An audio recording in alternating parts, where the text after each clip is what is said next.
Let's go. Hello guys, welcome back to SWS Boxing.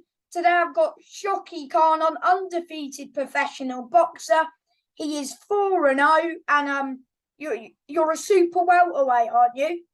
Yes, that's correct. I am. Yes, you are indeed. And in your pro career you haven't lost a round so far. So far, yeah, thankfully. I've had some good fighters, some obviously good journeymen. And yeah, to be fair, I've been getting the rounds in. Haven't got any stoppages yet, but hopefully that'll come in future. Yeah. My first question for you is, how did you first get into boxing? Oh, so pretty much so it started off with me being a naughty kid pretty much. I used to fight a lot. I'm not obviously in the right places. And then there was my uncle, who is my coach to this day as well. He got me into boxing pretty much, took me down, took me under his wing. And yeah, so that was like the first time I pretty much got into boxing. Ever since I started, just fell in love with it pretty much, and haven't looked back since. So your coach, because I interviewed your trainer the other day. Yeah, yeah. You got Josh Burnham, and then I've got my other coach as well, is Anna Bassane. So Josh Burnham, so Anna Bassane was the guy that put me through all the amateurs. I was under different gyms, but I was still training under my uncle. And then in the pros for the last 4 fights, I've been with Josh, and it's also been my uncle Anab as well. Yes. Okay. So am I expecting your next fight to be a 6-rounder? Yes, you are. What made you guess that, eh? I don't know. It's just that you've done four-rounders, and I thought maybe you could have pushed on to a 6-rounder. So when can I expect you back in the ring? Is it March? Because loads of Goodwin shows are in March. Exactly that. Exactly that. So we're talking about a few dates in March. I'm obviously a Muslim as well. We've got Ramadan in March as well. Oh yeah. So it would have to be before the 22nd. But any Saturday before the 22nd, I'm pretty much ready. But I think Josh has got. They've got the 4th booked, 11th and 18th. Yeah, and I think Josh has got a few fighters on the 18th. So I think that's the one that's looking most likely to be the case for now. So that would be your call again, mate. Your call again. Don't want to fight anywhere else, if I'm honest. I've been at your last 2 fights because you fought in July 23rd. Exactly. Boxmania. That was the best Goodwin show this year, I thought. That was pretty action packed. To be fair, I wanted to get on early on that show. I'd been a long time out of the ring, and I remember just speaking to obviously Steve Goodwin and just being like, "Look, get me on as soon as possible, man. I just want to." At least you had a fight, and you had a good 4-rounder with Luke Middleton, was it? Yep, that was correct. Yeah, Luke Middleton. I had 4 different opponents for that one. I had a few people got stopped in their fights. Nightmare. Yeah, it was a nightmare. But to be fair, it is kind of the process of early on in my career. Anyway, it's just you know how it is with journeyman, change of opponents. I mean, I'm still here to do the same thing though. So as long as I'm just technically correct myself and fit myself, and I know I've done everything in training, then I'm ready to go. Yes, that's good, mate. That's very good. So are you still like ticking over in the gym? Yes, of course. I had about a couple of weeks off after the 12th of November. I've got a bit of an injury. Sorry? You fought Charlie Sheldon. Yep, that's correct. So I had a bit of a couple of weeks off. I kind of not seriously, but I just had a little bruising on my hand after that fight. So I had to pretty much have a couple of weeks off, not hit anything. But now I'm back into my fitness and just working on techniques and stuff like that. So just getting back into it and definitely ticking over because March is a long time away now anyway. So yeah, just pretty much make sure I just keep in the gym and just getting ready to get straight back out there pretty much. If there were shows in February, I'd take the opportunity as well. So if anything does come up before March, I'll most likely would be taking that opportunity. Yes, mate. Because Josh is putting, because Baluta, of course, is your gym mate. He's been on Frank Warren shows doing very well, hasn't he? Yeah, he's amazing. I know he obviously lost his last fight, but anyone that knows Baluta and anyone that's obviously watched his previous fights, that's not like anything close to what he's like his usual potential. But obviously, you know how it is. That's just fights, isn't it? So He'll and be he's back. obviously, of course he will, of course he will, Do, and do he's obviously. you do you spar with him, or is he too small? He Like in he is weight? unfortunately, yeah, too small, but absolutely love sparring like that. It'd be so good for me. But he is, yeah, he is so he's a lot smaller than me, so He's we don't bantam really. weight, Yes, I believe so. super I'm really, bantam. yeah, and I'm obviously super well trained. I walk around a bit heavier as well, so I'm still walking around at 75, 76 kilos. So who would you spar? Who do you spar with? So we obviously go around to quite a few different gyms as well, and just in Ellsbury, I've got a few amateur fighters here. Um, we've got obviously Obi that's in the gym as well, which I've had quite a Oh, few rounds with. Kingsley Ebenike. Yeah, exactly. Oh, but he Um, got a big win, didn't he, recently? yeah, he fought the weekend after me, and he won a good 10 rounder. An And yeah, English he's obviously title next, exactly probably. that, So exactly that we could English see title. him on a TV show soon. Hopefully, he gets that title, which I'm sure he will. And then, I Maybe mean, you he's due you it. could get on the TV shows as well because you're doing well. I appreciate that. I appreciate. I take every fight as it comes. Obviously, if an opportunity comes for me to go on TV, then I most definitely would take it. But We'll see how it goes. it's only early in your career though, mate. Of course, I do want to push on though. I do. I'm 28 years old, so I'm not really looking to waste any time. So hopefully, I'll So get a bid next year in. hopefully next year you could be Southern Area champion.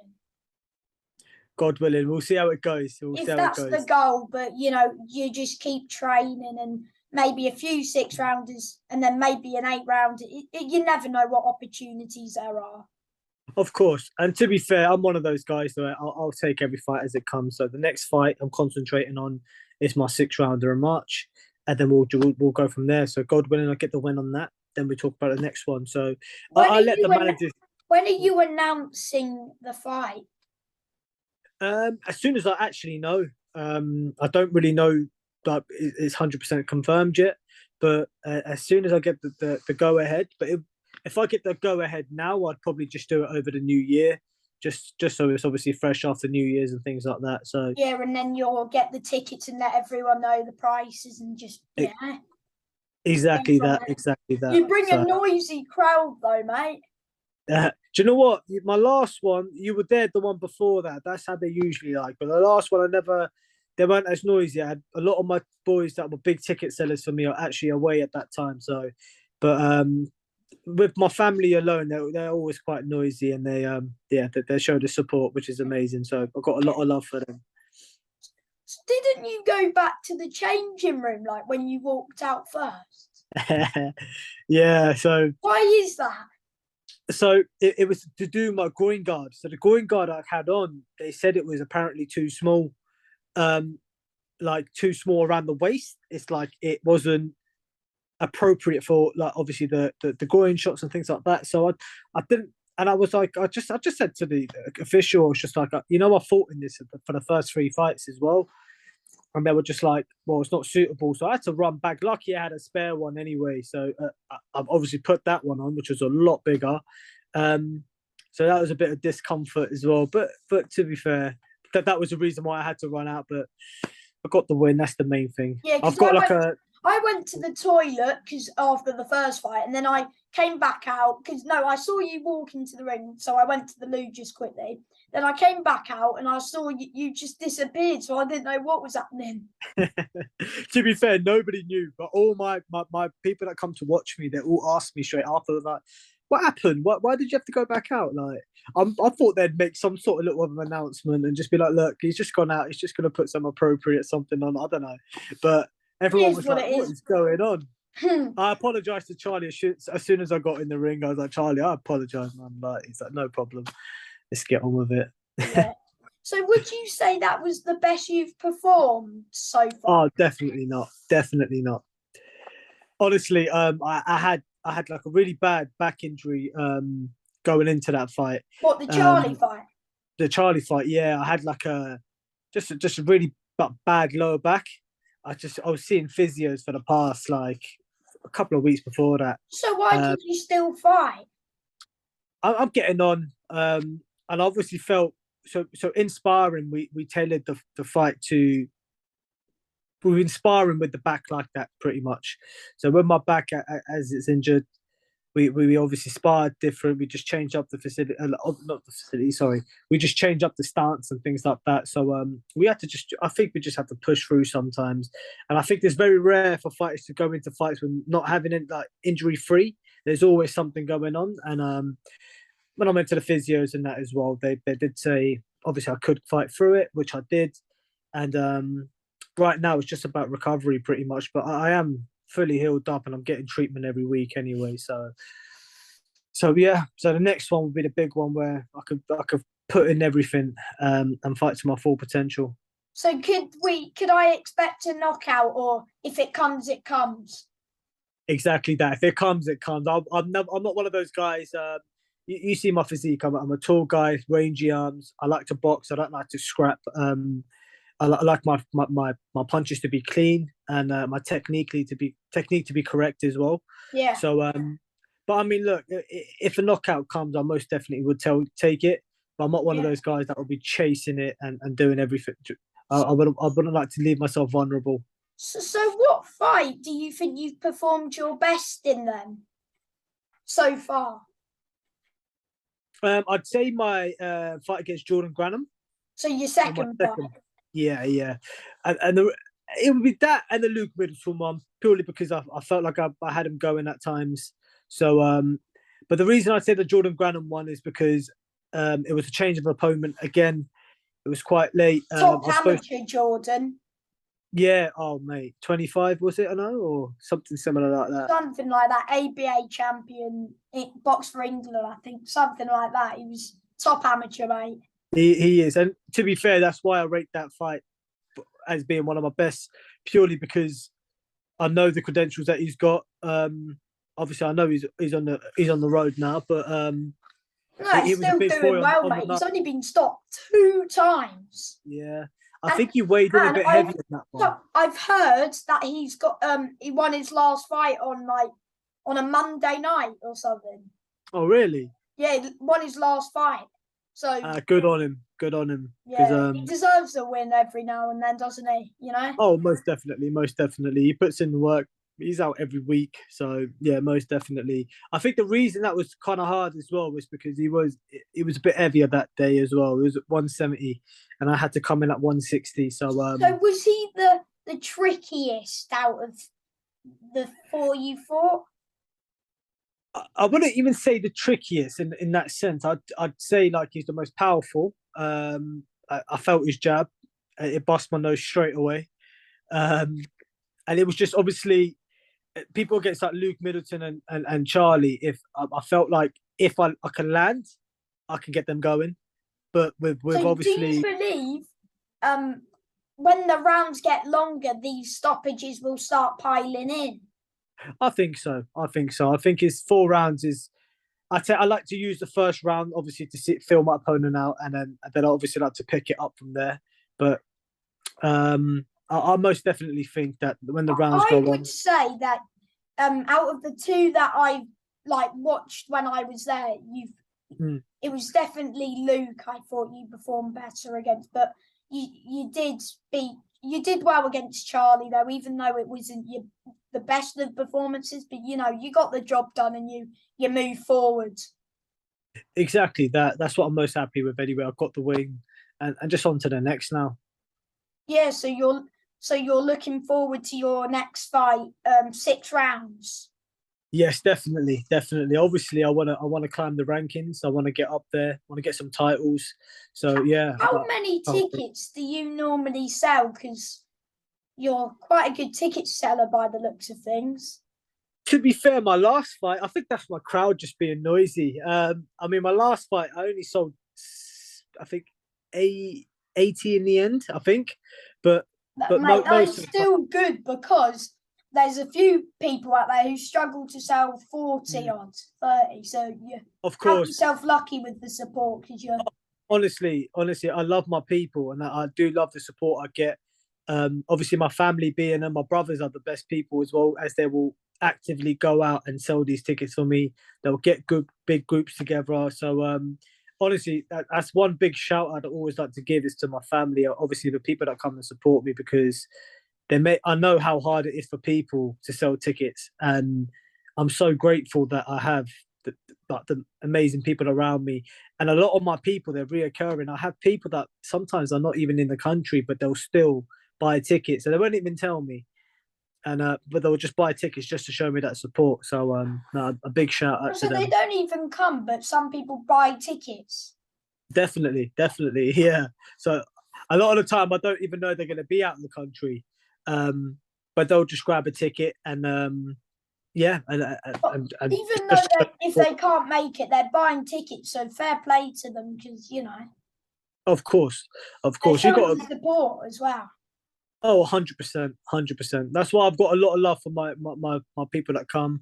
To be fair, even in amateurs, I used to have a lot of people turn up at my fights as well. So yeah, so I've got quite a few people that have been watching me fight since I was only a boy, like 16, 17. Did you win anything as an amateur?